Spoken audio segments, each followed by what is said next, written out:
America आणि इस्रायलने इराणवर हल्ला केला आणि हा हल्ला होऊन आता एक आठवडा उलटलाय आणि या एक आठवड्यामध्ये अमेरिका आणि त्याच्या मित्र राष्ट्रांनी म्हणजे इस्रायल असेल, सौदी अरेबिया असेल, युएई असेल, कुवेत असेल, या सगळ्या देशांनी मिळून 2 लाख कोटी रुपये खर्च केलाय. आता हे 2 लाख कोटी रुपये जर आपण इराणच्या जीडीपी सोबत कम्पेअर केले तर इराणच्या जीडीपी पेक्षा 60% जास्त हा खर्च आहे. म्हणजे हा खर्च किती मोठा आहे हे तुमच्या लक्षात आलं असेल. आता अमेरिकेमध्ये या युद्धाच्या विरोधात निदर्शनं होत आहेत किंवा एका सर्वेनुसार जवळपास 77% अमेरिकन लोक हे या युद्धाच्या विरोधात आहेत. दुसरी गोष्ट म्हणजे अणुबॉम्ब सोडायला सुद्धा इराण तयार झाला होता किंवा त्यांचा न्यूक्लिअर प्रोग्राम सुद्धा ते बंद करायला तयार झाले होते आणि न्यूक्लिअर प्रोग्राम हेच अमेरिकेनं या युद्धामागचं कारण सांगितलं होतं. मग न्यूक्लिअर प्रोग्राम सोडायला इराण तयार असताना किंवा मित्र राष्ट्राचा आणि अमेरिकेचा एवढा मोठा खर्च असताना सोबतच भारतासारख्या अमेरिकेच्या मित्राला किंवा जगभरातल्या इतर देशांना तेलाच्या किंवा गॅसच्या स्वरूपात एवढा मोठा तोटा आणि एवढं मोठं डिस्रप्शन फेस करावं लागत असताना अमेरिका हे युद्ध कंटिन्यू का करते? आता यावर तुमच्यापैकी बरेच लोक असं म्हणतील की इस्रायलमध्ये नेतन्याहूंच्या विरोधात भ्रष्टाचाराच्या केसेस चालू आहेत आणि दुसरीकडे अमेरिकेमध्ये एप्स्टीन फाईलच्या बाबतीमध्ये डोनाल्ड ट्रम्प हे कमालीचे अडचणीत आलेले आहे आणि त्यामुळे यावरनं लक्ष डायव्हर्ट करण्यासाठी या दोघांनी हे युद्ध केलंय. आता हे तुमचं म्हणणं जरी खरं असलं तरी ते एकमेव आणि मुख्य कारण नाहीये, तर यामागं आणखी आर्थिक हितसंबंध गुंतलेले आहेत हे आपण लक्षात घेतलं पाहिजे. आणि काही लोकांना फायदा पोहोचवण्यासाठी हे युद्ध केलं जात आहे आणि हजारो जीव वेठीस धरले जात आहेत किंवा हजारो जीव हे घेतले जात आहेत. आता हे लोक कोण आहेत की ज्यांना फायदा पोहोचवण्यासाठी एवढं मोठं युद्ध केलं जात आहे? तर ते लोक कोण आहेत हेच आपण आजच्या व्हिडिओमधून समजून घेणार आहेत. त्यामुळं तुम्ही हा व्हिडिओ शेवटपर्यंत पहा आणि हा व्हिडिओ शेवटपर्यंत पाहिल्यानंतर नेमका कुणाला फायदा पोहोचवण्यासाठी हे युद्ध केलं जातंय हे तुमच्या लक्षात येईल. सोबतच तुम्ही जर अजूनपर्यंत लॉजिकल सिद्धांत आपल्या युट्यूब चॅनलला सबस्क्राईब केलं नसेल तर आधी आपल्या चॅनलला तेवढं सबस्क्राईब करा.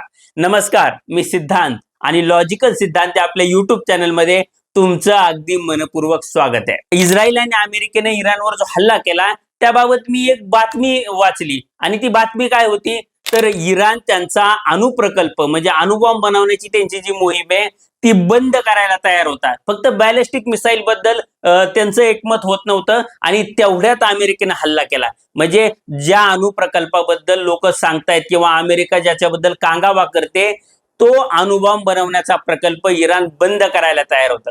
मग हे युद्ध डोनाल्ड ट्रम्प कंटिन्यू का करतायत किंवा हा हल्ला त्यांनी का केला? म्हणजे चर्चेच्या माध्यमातून मार्ग निघत असताना एवढ्या मोठ्या प्रमाणावर जगभरात तेलाचे भाव वाढवून देणं किंवा गॅसचे भाव वाढवून दिलं म्हणजे आपल्याकडं एलपीजीचे सिलेंडर मिळेनासे झालेत अशी परिस्थिती निर्माण झाली. आता एवढं डिस्रप्शन अमेरिकेनं किंवा डोनाल्ड ट्रम्प यांनी का निर्माण केलं? तर त्यामागचं कारण अमेरिकन डिफेन्स कंपन्या म्हणजे ज्या संरक्षण विषयक साहित्य बनवणाऱ्या कंपन्या आहेत त्यांच्या झालेल्या फायद्यामध्ये किंवा नफ्यामध्ये. आता हा फायदा किती झालाय आणि कसा झालाय हे समजून सांगण्यासाठी मी आकडेवारी तुमच्यापर्यंत घेऊन आलोय. आता ही आकडेवारी अमेरिकेच्या सर्वात मोठ्या डिफेन्स कंपन्यांची ज्यामध्ये B2 बॉम्बर असतील किंवा फायटर जेट असतील, एअर डिफेन्स सिस्टीम असतील, मिसाईल असतील किंवा बाकी सगळे डिफेन्स बाबतीतले कंपोनंट असतील, हे सगळे कंपोनंट बनवणाऱ्या कंपन्या म्हणजे ज्यातल्या मोठ्या मोठ्या कंपन्या मी निवडल्यात आणि त्यांना या इराण युद्धात म्हणजे एका आठवड्यामध्ये किती फायदा झाला ते मी तुम्हाला सांगणार आहे. तर अमेरिकेमधली डिफेन्स प्रोडक्शन मधली म्हणजे फायटर जेट बनवणारी किंवा इतर गोष्टी बनवणारी सर्वात मोठी आणि सर्वात चर्चेत असणारी कंपनी म्हणजे लॉकहीड मार्टिन कंपनी. आणि या लॉकहीड मार्टिन कंपनीला इराणचं युद्ध चालू झाल्यापासून जवळपास 3 ते 4% फायदा झालेला आहे किंवा त्यांचा शेअर हा वाढलेला आहे. आता या कंपनीचं एकंदरीत भांडवल बघता 3 ते 4% हा खूप मोठा आकडा आहे. म्हणजे जवळपास 40,000 कोटी रुपये एवढा नफा या लॉकहीड मार्टिन कंपनीला झालाय. आणि ही कंपनी काय बनवते तर ही कंपनी F-35 जे विमान आहे म्हणजे जे 5th जनरेशनचं विमान आहे जे भारत पण घेणार होता किंवा भारताला अमेरिकेनं ऑफर केलं होतं ते हे विमान आहे म्हणजे अतिशय ऍडव्हान्स विमान आहे. ते विमान अमेरिका आणि इस्रायलनं इराणची बॉम्बिंग करण्यासाठी वापरलं आणि त्यामुळे या कंपनीचे शेअर हे 3 ते 4% वाढलेले आहेत. त्यासोबतच F-22 रॅप्टर नावाचं एक फायटर जेट आहे, हे सुद्धा अत्याधुनिक फायटर जेट आहे, ते सुद्धा ही लॉकहीड मार्टिन कंपनी बनवते. आता गेल्या काही दिवसांमध्ये पेट्रियट एअर डिफेन्स सिस्टीम बद्दल तुम्ही खूप ऐकत असाल किंवा बातम्यांमधनं या एअर डिफेन्स सिस्टीमची खूप चर्चा पण होत असते.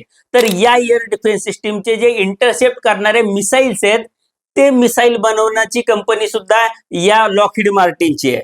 सोबतच थर्ड मिसाईल डिफेन्स सिस्टीम आहे, जी अमेरिकेची प्राईम मिसाईल डिफेन्स सिस्टीम आहे. म्हणजे एकीकडे पेट्रियट डिफेन्स सिस्टीम आणि एकीकडे थर्ड डिफेन्स सिस्टीम, या दोन्ही अमेरिकेच्या सर्वात प्राईम किंवा सर्वात प्रामुख्याने वापरल्या जाणाऱ्या एअर डिफेन्स सिस्टीम आहे. या दोन्ही एअर डिफेन्स सिस्टीम ही लॉकहीड मार्टिन नावाची कंपनी बनवते. आणि या युद्धामुळे या कंपनीच्या शेअरमध्ये 3 ते 4% वाढ झाली आहे. म्हणजे 40,000 कोटी रुपयांचा प्रॉफिट त्यांना झालेला आहे. आता अशीच अमेरिकेची दुसरी एक डिफेन्स कंपनी आहे, ज्याचं नाव रेथॉन टेक्नॉलॉजीज आहे. म्हणजे उच्चारामध्ये काही फरक पडला असेल किंवा वेगळा उच्चार असेल, पण ही जी कंपनी आहे, ही कंपनी काय बनवते, तर ही टॉमहॉक क्रूज मिसाईल बनवते किंवा एम्ब्रॅम एअर टू एअर डिफेन्स ज्या मिसाईल आहेत, त्या मिसाईल ही कंपनी बनवते. म्हणजे फायटर जेट मधून फायर करल्या जाणाऱ्या मिसाईल्स आहेत. दुसरं म्हणजे पेट्रियट रडार सिस्टीम, म्हणजे जे पेट्रियटचं मिसाईल डिफेन्स सिस्टीम आहे, त्याचं रडार सिस्टीम ही कंपनी बनवते. आणि या कंपनीच्या शेअरमध्ये एका आठवड्यात किती ग्रोथ झाली, तर ती ग्रोथ आहे 4 ते 5%. म्हणजे 1.25 लाख कोटी रुपये या कंपनीला प्रॉफिट झालाय. सोबतच नॉर्थरोप ग्रुमन नावाची एक फेमस अमेरिकन कंपनी आहे, ही सुद्धा डिफेन्स इक्विपमेंट बनवते. म्हणजे B-2 स्पिरिट बॉम्बरचं नाव तुम्ही ऐकलं असेल. इराणच्या ज्या न्यूक्लिअर साईटवर बॉम्बिंग करण्यासाठी याच बॉम्बरचा यूज अमेरिकेने केला होता. हे अतिशय स्पेशलाइज किंवा जे कधी इंटरसेप्ट न होणारे किंवा रडारवर न दिसणारे हे अमेरिकेचे B-2 स्पिरिट बॉम्बर आहेत.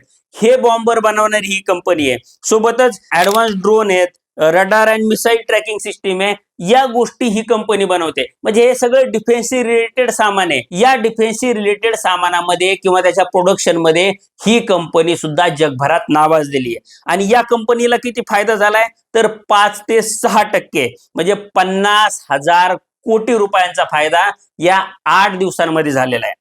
यासोबतच बोईंग, म्हणजे बोईंगचं नाव तुम्ही मोठ्या प्रमाणावर ऐकलं असेल किंवा गावाखेड्यात बोईंगचं नाव आपल्याकडे प्रसिद्ध आहे. ही बोईंग सुद्धा अमेरिकन कंपनी आहे. आणि ही कंपनी काय बनवते, तर ही Boeing company F-15 fighter jet बनवते. म्हणजे गेल्या काही दिवसापूर्वी जे F-15 ईगल नावाचं जे फायटर जेट आहे, ते क्रॅश झालं होतं किंवा त्याला मिसाईलने हिट केलं होतं, ती बातमी तुम्ही ऐकली असेल. म्हणजे असे 3 F-15 विमानं एकाच दिवशी पाडली गेली होती आणि त्याची खूप मोठी बातमी झाली होती.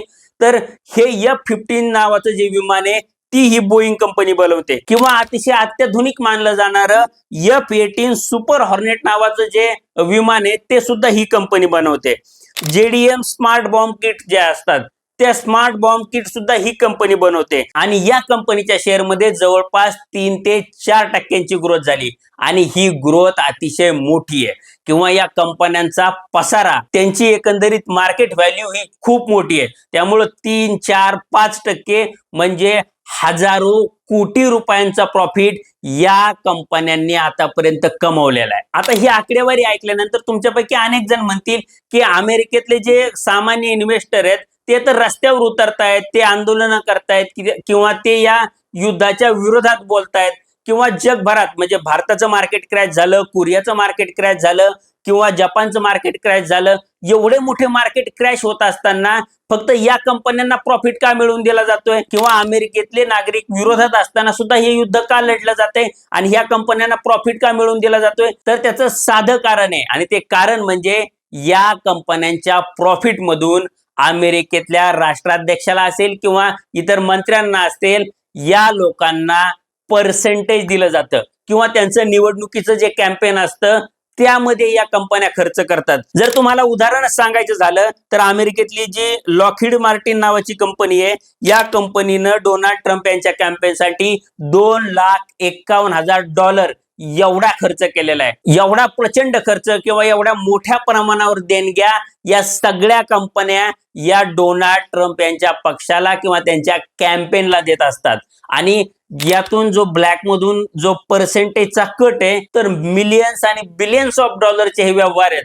आणि त्या मिलियन्स आणि बिलियन्स ऑफ डॉलरच्या व्यवहारांसाठी हे युद्ध केले जात आहेत आणि अणुबॉम्ब, सुरक्षेला धोका किंवा इराणच्या नागरिकांचं स्वातंत्र्य या सगळ्या गोष्टींचा फक्त कांगावा केला जातोय आणि त्या कांगाव्याच्या मागून लाखो कोटी रुपयांची उलाढाल होते किंवा लाखो कोटी रुपये कमवले जातात, हे आपण लक्षात घेतलं पाहिजे. त्यामुळं इराणचं युद्ध अमेरिका का थांबवत नाहीये याचं खरं आणि पडद्यामागचं कारण या आर्थिक व्यवहारांमध्ये लपलेलं आहे, हे तुम्ही लक्षात घ्या. आता या सगळ्या युद्धाबद्दल किंवा या सगळ्या आर्थिक व्यवहारांबद्दल तुम्हाला काय वाटतं हे मला कमेंट बॉक्स मध्ये सांगा. सोबतच मी केलेला हा रिसर्च किंवा मी काढलेली आकडेवारी तुम्हाला आवडली असेल किंवा हे विश्लेषण आवडलं असेल तर व्हिडिओला तेवढं लाईक करा.